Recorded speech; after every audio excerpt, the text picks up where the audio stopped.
And Robert Costa is a reporter with the Washington Post. Ron, thank you. Why don't you come here? Give us a sense of the quality, the quantity, and the tone of the difference between these two front runners and how they would get the people we now see as the bad guys.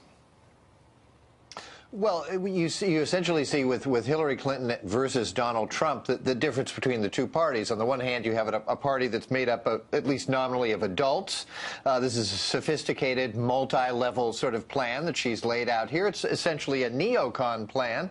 We could argue about that in terms of how many troops of ours, if we're talking special forces, are going to end up on the ground. But to contrast, you've got Donald Trump, who really doesn't know anything about this and is relying on bluster. I'll bomb the out of them is not a strategy. It's an attitude. It's a gut feeling, and it's understandable, and I'm sure it'll appeal to some people. But Hillary Clinton is at least dealing with her mind. She's got a plan that comes from the intellect and not just the gut, and that's the basic distinction between the two, I think. No, I think Robert, that Hillary Clinton is hugging very close to Obama's strategy. Maybe it's a nuance, maybe it's an embellishment, but I wouldn't call it a radical change. That's strategic for a lot of reasons, I would think. She doesn't want to get too far from Obama in a way that would look critical. But then again, she risks not being a change agent. She begins to sound like the way things are, and most people don't like the way things are. They may not, but she's already running a general election campaign. She's speaking right to those voters who want a steady hand.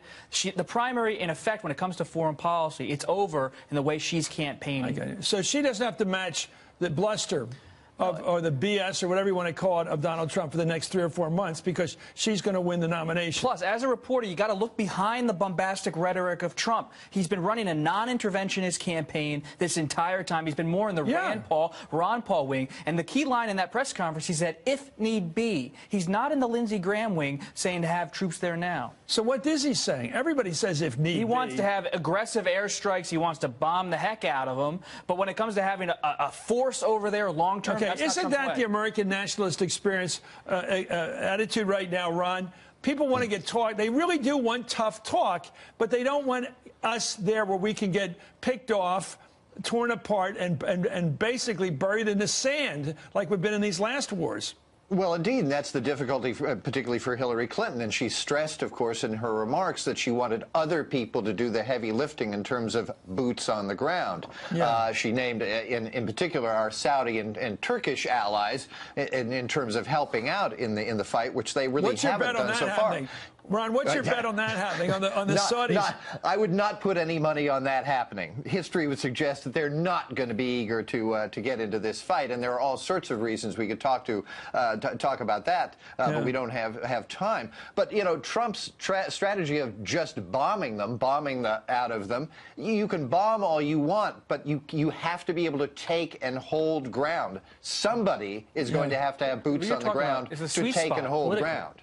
What's the sweet spot? I mean, I think what Chris is saying, Ron, and I think that's what, when you talk to Trump's campaign aides, he's looking for the sweet spot on foreign policy. There's still a weariness within the Republican Party about the George W. Bush era. There's not a move to shift right back to it just because of Paris. We've had two wars over there, and we haven't really come out any better. But anybody who bets on the Saudis, they don't do their own laundry. They don't sweep their own floors. They bring in the Bangladeshis to do everything. Why would they fight a war? What is the Saudi Arabian army anyway? I mean, there's no expectation when you talk to most lawmakers in Capitol Hill that the Saudis are going to buy in. This is really about waiting to see what NATO does. Well, does anybody think Portuguese troops or Belgian troops are going to go in there? Why do we keep talking about stuff that isn't going to happen? Because people like to frame things in American politics, and both the GOP and Democrats, as a coalition. And we don't talk about some things. Those coalition of the willing has included us. Yeah, well, that's true. But, Chris, we also don't talk about things that are happening, and that is for decades, Saudi Arabia has disseminated a Wahhabist Islamist philosophy to mosques and madrasas all over the world, and that forms the backbone of ISIS's philosophy or ideology. Here this evening with Commissioner Bratton and other leaders of our police department and the men and women of our department who patrol Times Square to make very, very clear that the people of New York City will not be intimidated. Well, late last night, New York Mayor Bill de Blasio, as you saw there, spoke out from Times Square after ISIS released a propaganda video suggesting that the iconic Midtown neighborhood of Times Square was a target of the terror group. While many of the clips of New York were used in previous ISIS video published in April, The implied threat comes now in the wake of Friday's attacks in Paris and just a week before the Macy's Thanksgiving Day parade. In the reporting from Paris this week, we've learned from French officials now acting under a state of emergency that there are potentially hundreds or thousands of individuals in that country who have become radicalized but haven't yet acted criminally. Similarly, as FBI Director James Comey warned last February, there are investigations into people in various stages of radicalizing here in our 50 states. I'm joined right now by the Mayor of New York, Bill de Blasio. Mr. Mayor, it's great to have you on the show, although it is a sad time. What do you think of when you think about the threats to New York and the fact that there are, we are told, radicalized people who haven't committed any crimes and therefore can't be picked up, but are right now thinking how much they hate this country, hate your city, and might well be on the verge of a criminal act? Chris, I think that the New York City Police Department is prepared in every way. I really do. The fact is that we obviously know of some people who have been a cause for concern, and there's a long history of ensuring that those people don't do anything to harm this city. We've had 14 years since 9/11. And there has not been a successful terrorist attack. Now, the reason I think we can say with some assurance that we're going to continue that tradition is because we have an extraordinary anti-terror capacity in this city. For a long time, New York City has maintained a separate anti-terrorism capability. We work now more and more closely with our federal partners, but we have our own capacity, including offices around the world, the NYPD, that gather intelligence, help us prepare. We just added 500 anti-terror officers, our critical response command, to help prevent terror, but also in the event we have a lone wolf that was undetectable, so that we can respond with a heavily armed, well-trained force very, very quickly, even at multiple locations. So we're in a high state of readiness, and we have a great track record of prevention.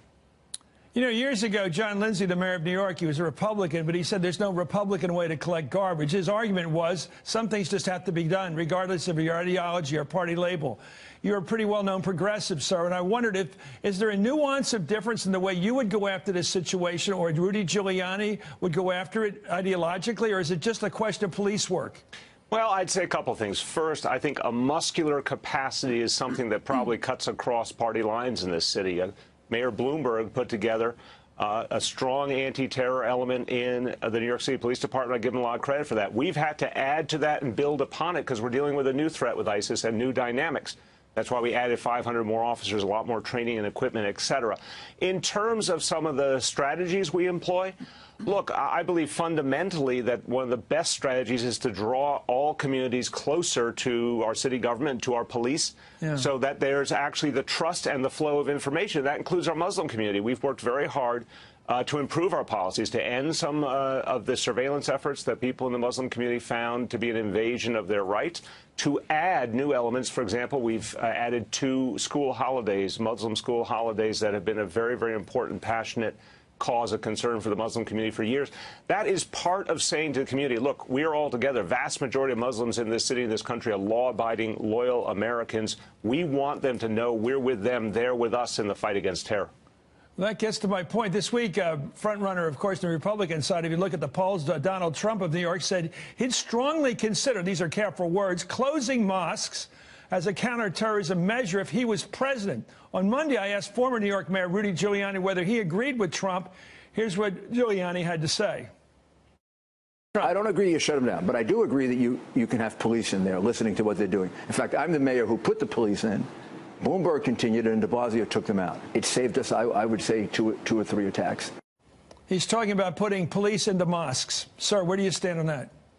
We believe that we have exceptional intelligence gathering capacity and the ability to prevent attacks without violating people's constitutional rights and without alienating the very community we want to work with us more closely. NYPD is very, very much on top of the situation, including any people that might be a cause for concern.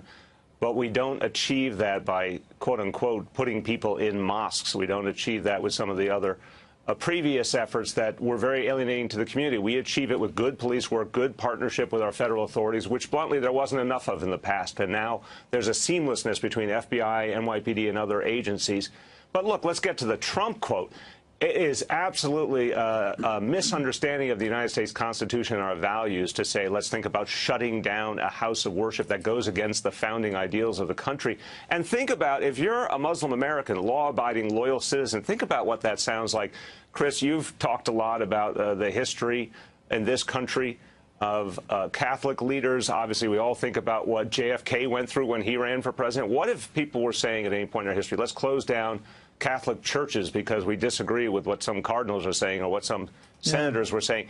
It really flies in the face of our values, and bluntly, it's almost like propaganda for our enemies who want to convince Muslims around the world that America is their enemy. We should be disproving ISIS's theories, not helping to reinforce them. You know, I love our country's freedoms, and we were talking tonight about the New York Times. You probably read it today, Mr. Mayor. Mike Schmidt wrote it. He put together the conundrum that the law enforcement people at the federal level face, and you do in New York City, since it may be a target, who knows. And he talked about the problem of the FBI anxious because they know that people are out there who make speeches against our country, who Twitter really anti-American lines. They talk about support for ISIS, even directly. They also have access under our Second Amendment outside of New York to go around and buy heavy hardware. They can buy AK-47. So we have a country, you put the First and Second Amendment together and you throw in zealotry, religious-based zealotry, and we have a problem of predicting how the powder, when it's going to blow. And that doesn't that worry you? It worries me. It worries me for sure, but I want to start at the beginning. Those same exact facts you delineate, exactly right. Well, that's what's going on with militias around the country that aren't about foreign terrorism. They're homegrown, sadly. They target law enforcement officials willingly. And they, in the same exact reality, they're people who use violence against America and against law enforcement. They can get those weapons, as you described. These campus shooters who often don't have any ideology, they have a mental health problem, they can get these weapons. You're entirely right. The laws in this country governing the use of guns don't stop this violence from happening in many, many forms. But I agree with you, possibly the most galling of all is that a terrorist who wants to attack the United States of America and says it out loud can still get a gun at a store in this country, even if they're on a list that identifies them as a danger. You know, I'd like to believe that the NRA 2,000 of them have done it. 2,000 have done it. 2,000 have done it. And by the way, the NRA is non-discriminatory when it comes to who gets guns. They're for everybody getting them, well, including terrorists. You know what? Maybe this is a moment for some revelation because people are waking up to the threats we're facing around the world more and more. Maybe it's something that will jolt the debate in this country on the availability of guns, just like the campus massacres. I got to believe at some point there's a critical mass that actually changes our politics and changes our policies. Anyway, U.S. Congressman Michael McCall, the chairman of the Homeland Security Committee itself, said today the threat across or against New York and Washington should be taken seriously. That's his call. Let's watch. I'm always worried about New York. I travel to New York periodically to check with the NYPD and the FBI, the state and locals. New York, Washington, D.C., they're crying out for attacks right now in these two cities. These are the two biggest targets in the United States, and I think our sense of security has been heightened. But I'm very worried when you look at the number of arrests that have taken place in the last year, the 1,000 investigations in all 50 states now that the FBI is conducting, and the return of foreign fighters to the United States, all ticking time bombs. This is a very high threat environment. Well, those comments echoed a similar warning earlier this week from Senator Dianne Feinstein, the ranking member, the Democrat, of course, in the Intelligence Committee in the Senate. I've never been more concerned. I read the intelligence faithfully. ISIL is not contained. ISIL is expanding. They've just put out a video saying it is their intent to attack this country. And I think we have to be prepared. Well, Laith Al-Khoury is an MSNBC terrorism analyst, and Michael Schmidt is a reporter with the New York Times. Laith, how do we put that together? The expertise coming from the Justice Department, from Pete Williams and his reporting there, which is one side saying there's no real reason to believe there's going to be something bad happening in the near future based upon what happened in Paris. Then you have the politicians talking, you know, and Feinstein's an impressive person. I don't know McCall very well, but they're talking about deep concern. Which is it? Look, I think this is all unpredictable. You cannot predict, some attack where there is much secrecy revolves around it. Look, the threat to New York remains steadfast before ISIS issues a video and after ISIS issues the video. New York City is probably the #1 most desirable target among jihadists worldwide, whether ISIS, Al-Qaeda, or a dozen other radical factions. So we have to take the threat pretty seriously, but it's not because ISIS released a video about it. They have recycled this footage before, but because New York City remains the #1 threat for jihadists, they said so. Well, here's an interesting thing. I read something really good in the New York Times today by Michael Schmidt, who's sitting with me today. And it's about the challenges that U.S. counterterrorism officials face monitoring homegrown terrorists. This is really well written, I think. And it scares me. For FBI agents, watching an Islamic State suspect in the U.S. is a study in anxiety. Being an Islamic State sympathizer is not against the law. Neither is expressing hatred for the United States on Twitter. Buying guns is also legal, and investigators have watched nervously as terrorism suspects passed background checks and purchased guns more than 2,000 times in the past decade, according to government data. We live in a free society. I think you wrote it very well there. We live in a free society. You put together access to guns, which we're notorious for in this country under the Second Amendment, all the First Amendment freedom of assembly provisions of our Constitution. You can do anything you want up until you commit an actual crime. But once you've done that, all we can do is put the police tape out and collect the bodies. That's our problem, isn't it? Well, the NRA actually defends the selling of guns to these people. They say, look, they haven't been charged with anything. They're still under investigation. It's too general. So why can we restrict their Second Amendment rights? Well, why don't we give rifles to our enemies in the field when we go to war? They haven't shot at us yet. Well, they say, this is crazy. They say legally there's no way to do it. I know legally, but law enforcement, I'm getting to the question. Law enforcement has to apprehend a criminal before they commit the crime, or else there will be a crime. And in the case of terrorism, these things are not done on the spur of the moment. People plan them. They do, in fact, conspire to commit a crime. So a crime is being committed. You just have to detect it, right? Well, so this is what the FBI does. They try and anticipate this, and they've got heavy surveillance on these people, physical surveillance, electronic surveillance, and they're trying to figure out when are they going to commit the crime? When do we move in and get them? So that's how they try and offset it. What I noticed, Laith, you get back in here, it seems that what we saw the other day with the French police going up against that reinforced door, they had to blow it apart to get to the bad guys in their hideout. Those people were ready to act, but the government couldn't act, the police couldn't act until they forced the hand of the terrorists to defend themselves and to blow themselves up and to shoot back. It's so ironic that the police need a crime on the basis of which they can then get emergency powers. They can use those emergency powers to rush these people and thereby force them to fight for their lives and expose the fact they've got all the weaponry in the world and bombing equipment in the world to commit a terrorist act, thereby showing their hand. It's a weird kind of catch-22. Yeah, I mean, look, the security forces had, very legitimate reasons why they raided that apartment building. They didn't raid it, out of a vacuum. They had pretty legitimate intelligence that led them to that exact location.